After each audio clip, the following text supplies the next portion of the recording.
సంక్షోభంలో ఉన్న ప్రభుత్వ విద్యను గాడిన పెట్టే ఆలోచనలో రేవంత్ రెడ్డి ప్రభుత్వానికి లేదని పీడీఎస్యూ రాష్ట్ర అధ్యక్షులు కంపాటి పృథ్వీ అన్నారు. ఇప్పటికే రాష్ట్రంలో విద్యార్థులకు రావాల్సిన ఫీజు రింబర్స్మెంట్ స్కాలర్షిప్ను సుమారుగా 10 లక్షల మంది విద్యార్థులకు 8,600 కోట్ల రూపాయల బకాయిలు నేటికి చెల్లించకపోవడం అసమర్థ ప్రభుత్వానికి నిదర్శనమని ఎద్దేవా చేశారు. రాష్ట్రంలో పాఠశాల మరుగుదొడ్ల సమస్యలను విద్యార్థులు ఎదుర్కొంటున్నారని, కంప్యూటర్ లేని పాఠశాలలు అనేకం ఉన్నాయని, 5,000 పాఠశాలలో విద్యార్థులకు టాయిలెట్ సౌకర్యం లేదని అంటే కాంగ్రెస్ ప్రభుత్వం సిగ్గుపడాలని విమర్శించారు. ఆశ్రమ పాఠశాలలో విద్యార్థులు మెనూ అమలు కావడం లేదని, ప్రస్తుత ధర కారణంగా మెనూ ఛార్జీలు రూపొందించలేకపోవడం, అదేవిధంగా విద్యార్థులకు అందించే ఆహారానికి తగిన ప్రాతిపదికన కిరాణా సప్లై లేదని వారు తెలిపారు.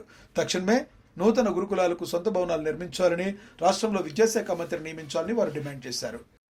యాత్ర మన భద్రాద్రి కొత్తగూడెం జిల్లాలో చర్ల మండలం ప్రభుత్వ జూనియర్ కళాశాలలో ప్రారంభం చేసుకోబోతా ఉన్నాం.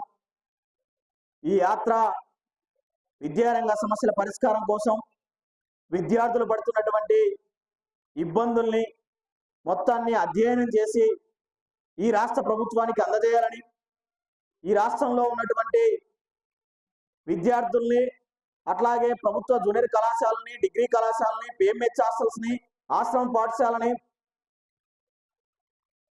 విద్యారంగంలో చదువుతున్నటువంటి ప్రైవేటు ప్రభుత్వ సంబంధించినటువంటి అన్ని విద్యా సంస్థలని మొత్తాన్ని కూడా సందర్శించి హాస్టల్లో ఉన్నటువంటి, కాలేజీలో ఉన్నటువంటి సమస్యను మొత్తాన్ని కూడా వెలుగు తీయడం కోసం ఈరోజు పీడీఎస్యూ జీప్ జాత నిర్వహించుకోబోతా ఉన్నాం. ఈ జాతాకి మన రాష్ట్ర అధ్యక్షులు కంపాటి పృథ్వీ గారు వచ్చి ఉన్నారు.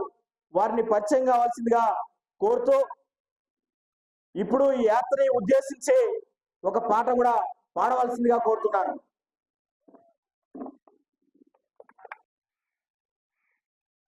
నా పేరు శివప్రశాంత్.